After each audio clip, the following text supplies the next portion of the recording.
Well, Armelle Le Comte is a climate and energy advocacy manager for Oxfam. She joins me now from Paris. Thank you very much for joining us. So what impact do you believe this report will have on US's stance on the Paris Agreement?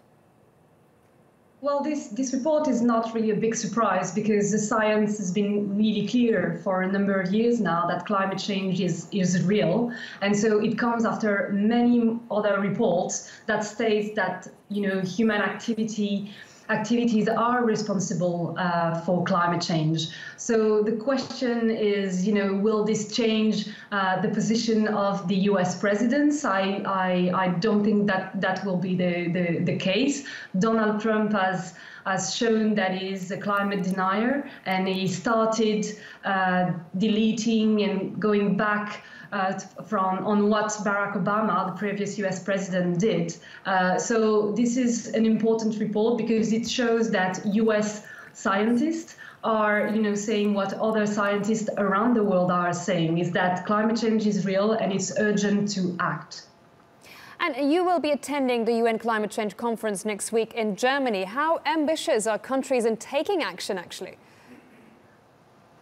Well, clearly the countries around the world are not doing enough. We know that with the contribution that countries around the globe have put on the table in 2015, put us on a global warming of close to 3 degrees, while the Paris Agreement says we should do everything we can to limit global warming to 1.5 degrees. So what we need to see in Bonn for the next 2 weeks is much more ambition from countries to reduce their emission and to make sure that the world's poorest countries do not bear the difficulty and the impacts of climate change, which is the case. That what we see now is that the poorest countries who are least responsible for climate change are the first victim. So we need countries to step up, to raise their ambition and to do much more domestically. We are just seeing live pictures there, Armelle, outside of Bonn, where the conference is due to take place tomorrow start, and you are there. What can you say for the demonstrations that are taking place?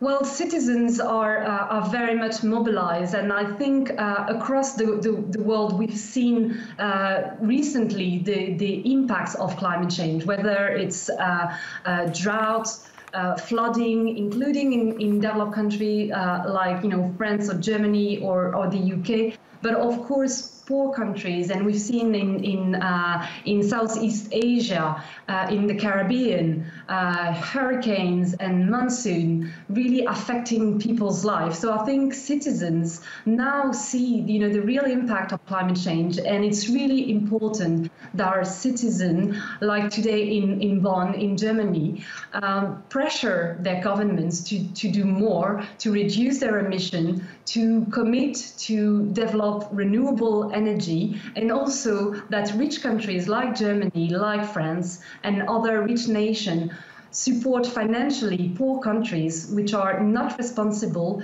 but are on the front line of climate change. Well, that's all the time we have. Thank you very much for that insight, Armelle.